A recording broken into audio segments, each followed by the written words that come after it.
Hello বন্ধুরা, জিও পয়েন্টে সবাইকে স্বাগত।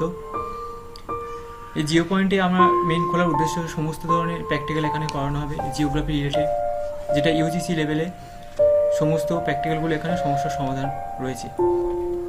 আজকে আমাদের টপিক হচ্ছে সার্ভিং। এবার সার্ভিংয়ের মধ্যে বিভিন্ন ধরনের পার্ট রয়েছে, তো তার মধ্যে একটা পার্ট হচ্ছে ডাম্পি লেভেল সার্ভে। প্রথমে আমরা জেনে নেওয়া যাক যে সার্ভিংটা কী। সার্ভিংটা হচ্ছে যে ভূপৃষ্ঠের সমস্ত উপাদানকে তাদের আপেক্ষিক অবস্থান অনুসারে অনুভূমিক এবং উল্লম্বতলে প্রকাশ করাকে আমরা বলছি সার্ভিং। এখানে আমরা মানচিত্র অথবা নকশা গঠনের মাধ্যমে প্রকাশ করতে পারি এবং বিভিন্ন ধরনের বিজ্ঞান ও কলাকৌশল প্রয়োগ করা যায়। এবং সার্ভিংকে দুটো টাইপ রয়েছে, একটা হচ্ছে প্লেন সার্ভিং আর একটা হচ্ছে জিওমেট্রিক সার্ভিং। এবার প্লেন সার্ভিংটা কি? The plane surveying is the type of surveying in which the main surface of the earth is considered as a plane and the spatial shape is neglected. All triangles formed by survey lines are considered as plane triangles. The level line is considered as side and all plumb lines are considered parallel.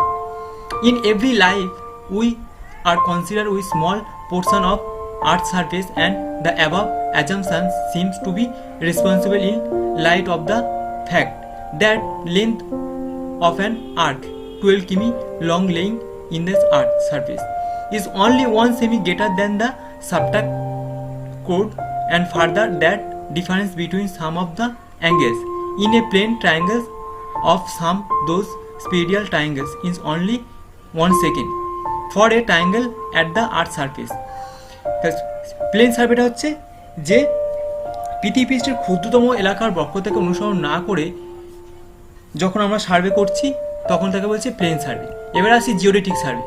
Geodetic survey is the type of survey in which the shape of the earth is taken into account.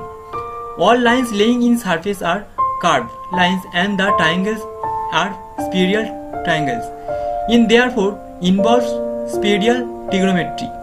All geodetic survey include work of larger magnitude and high degree of precision. The object of geodetic survey is to determine the precise position on the surface of the earth of the system widely distance point which from the control station to which survey of less precise may be referred. Geodetic survey হচ্ছে বলছে যে ভূমি নিয়ন্ত্রণ বিন্দু নির্ধারণ করে বিশাল অঞ্চলকে যখন সার্ভে করা হচ্ছে সেটা হচ্ছে জিওটেক সার্ভে। এবার আসি লেভেলিং। লেভেলিংটা কি?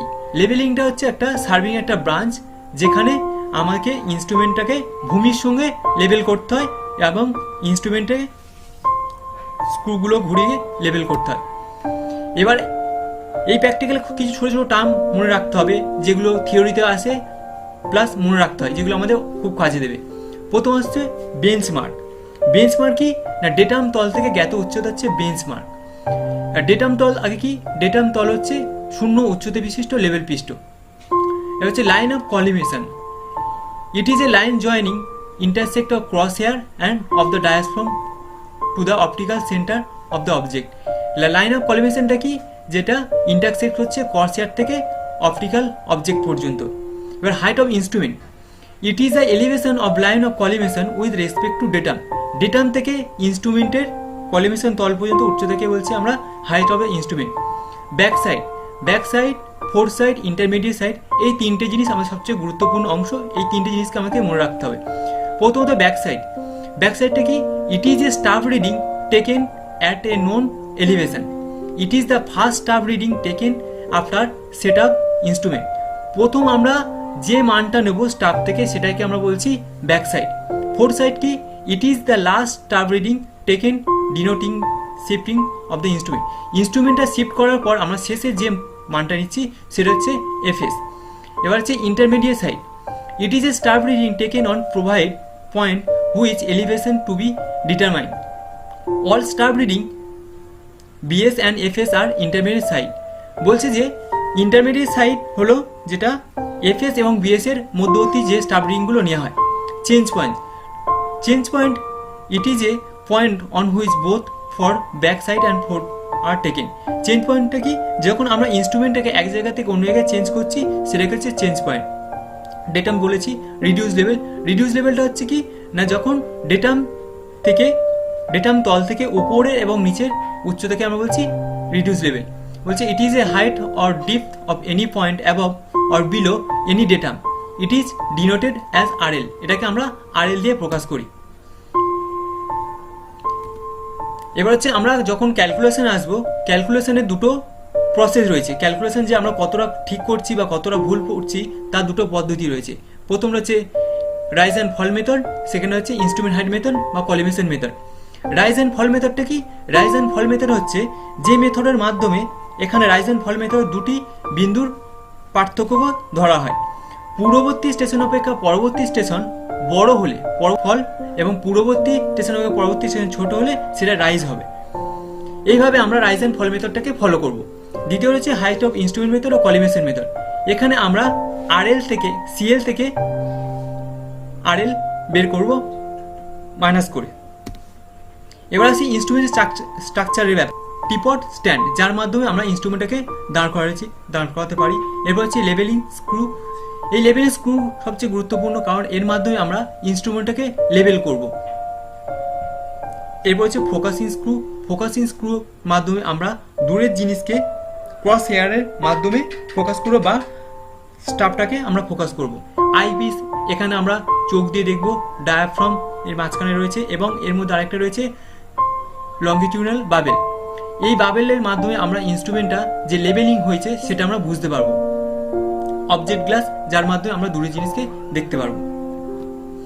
এটা হচ্ছে আমাদের মেন ইনস্ট্রুমেন্ট স্ট্রাকচারটা দেখালাম। এবার হচ্ছে এটা হচ্ছে ইনস্ট্রুমেন্ট।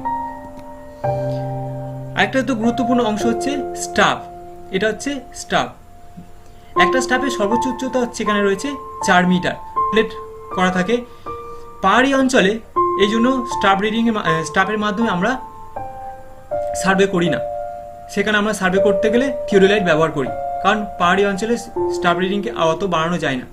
এবার স্টাফ রিডিংয়ের মানগুলো কাউন্টিং করা সবথেকে গুরুত্বপূর্ণ অংশ।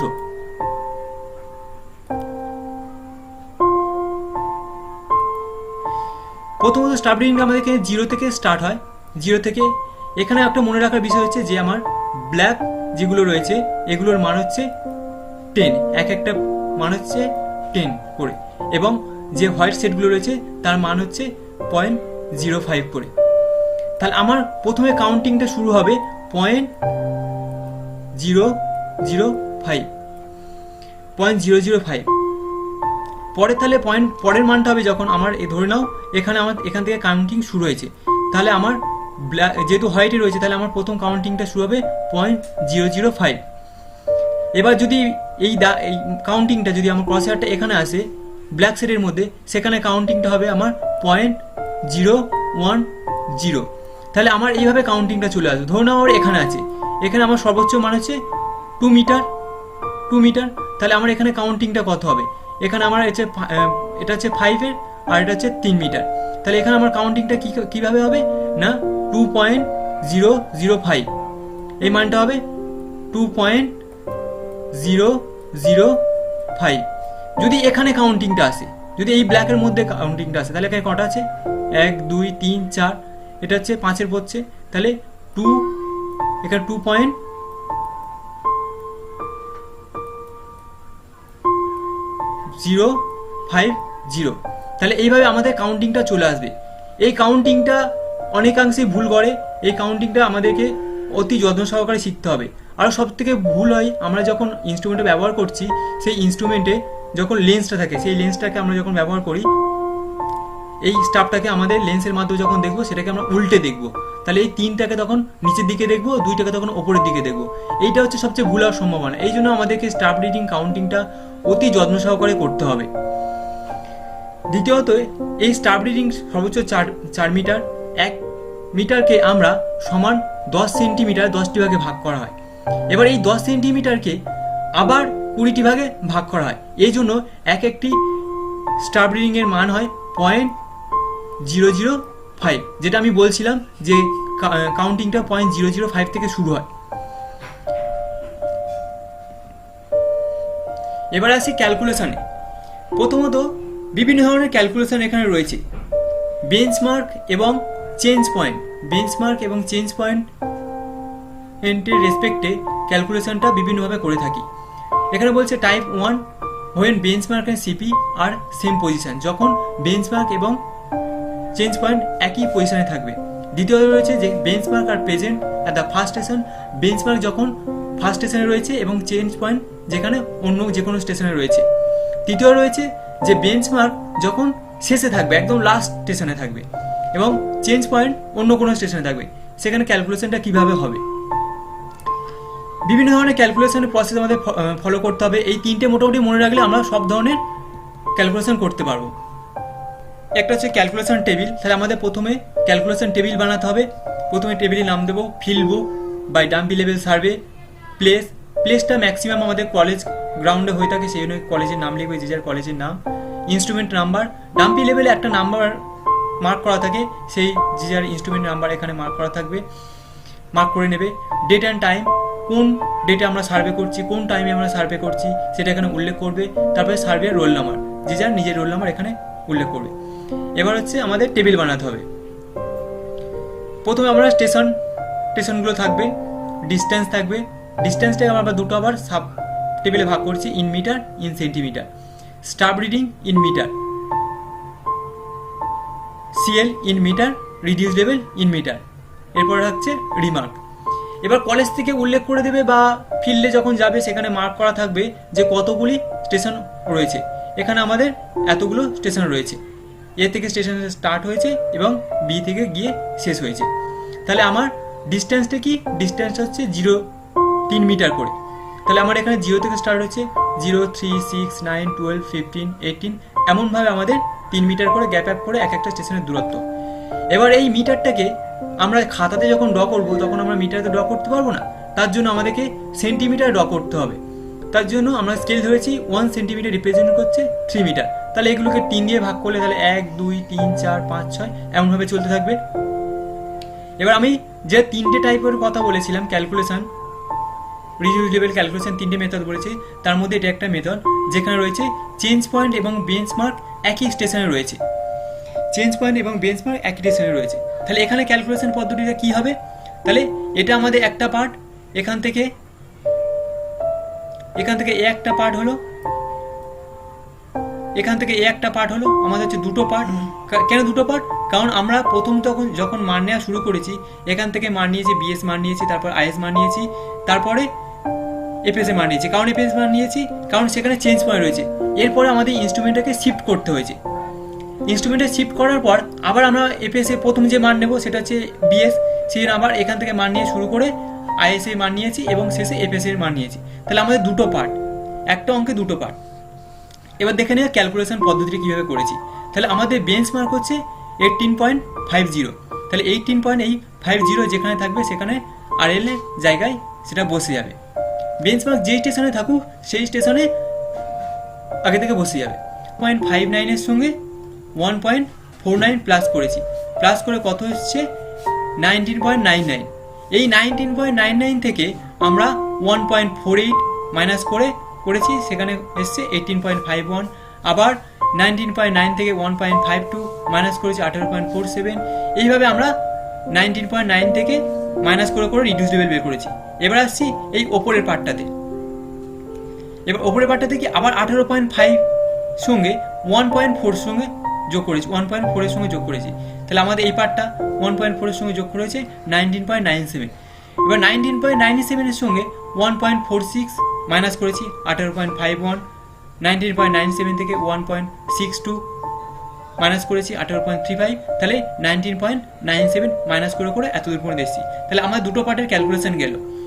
এবার এই যে আমরা টোটাল ক্যালকুলেশনটা করলাম, এই ক্যালকুলেশনটা কতটা ঠিক কতটা ভুল তা আমরা কীভাবে যাচাই করব, বা আমরা কীভাবে যে আমরা যে অঙ্কটা করছি তা কীভাবে যাচাই করব। তাহলে আমাদের কাজ কি, arithmetic check, BS minus FS, first reduce level minus last reduce level. তাহলে বিএস, তাহলে আমাদের এখানে কটা বিএস আছে,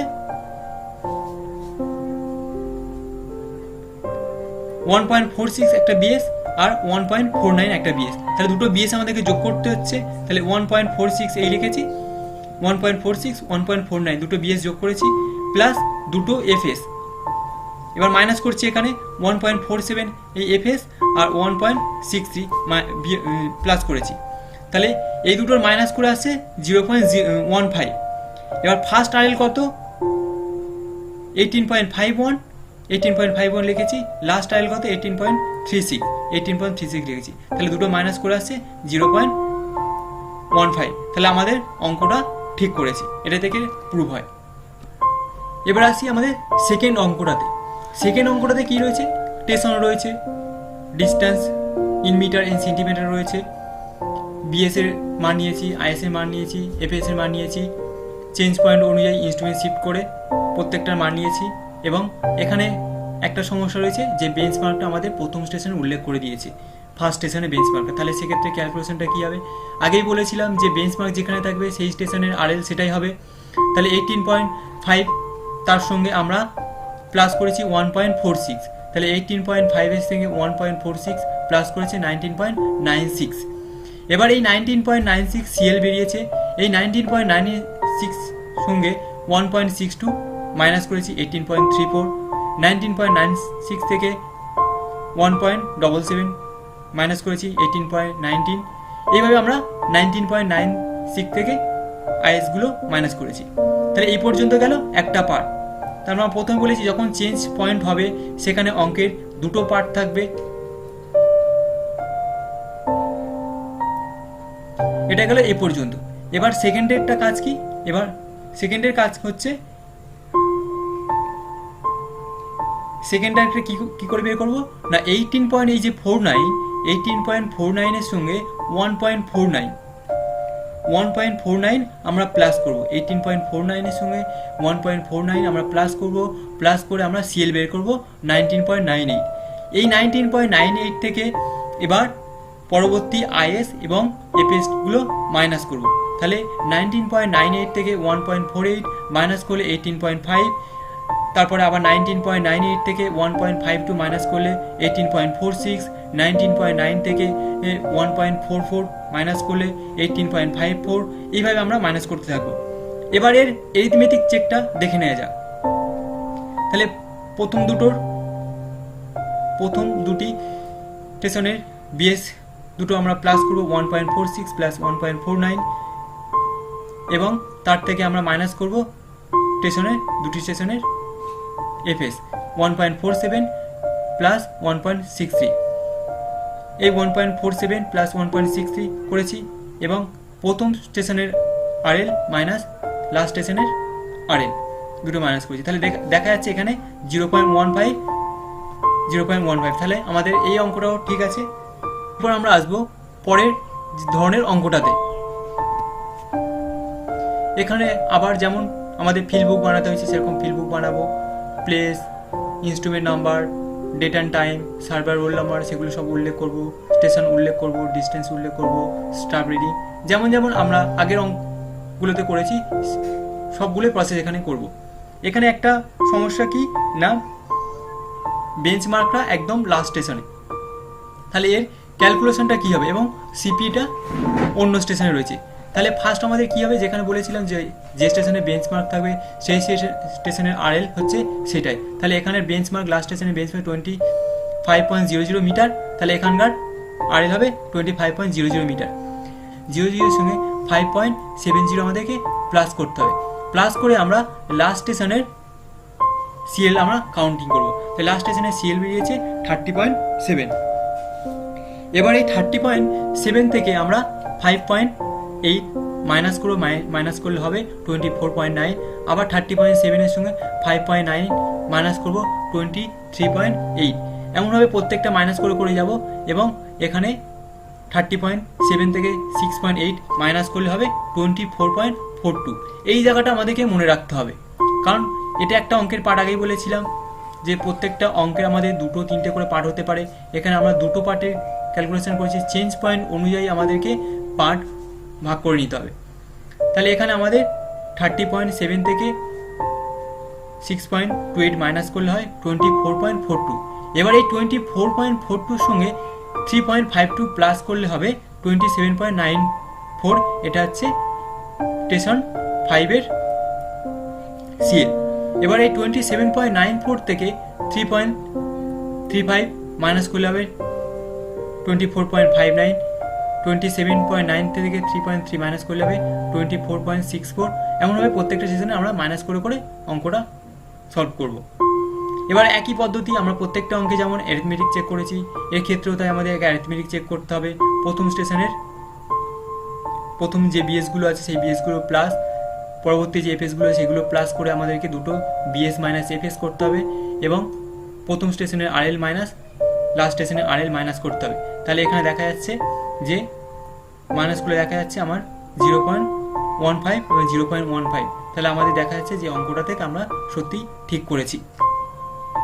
এই গেল আমাদের ক্যালকুলেশন পদ্ধতি। ড্রয়িংয়ের পদ্ধতি আমরা পরে আসবো। এবার আরেকটা পদ্ধতি আমাদেরকে বাকি থাকলো, সেটা হচ্ছে রাইজ অ্যান্ড ফল মেথড। এটা আমরা কলিমেশন মেথডে আমরা ক্যালকুলেশনে দেখালাম কেমনভাবে কী হয়েছে। এই ছিল আমাদের কলিমেশন মেথডের ভিডিও সার্ভিংয়ে।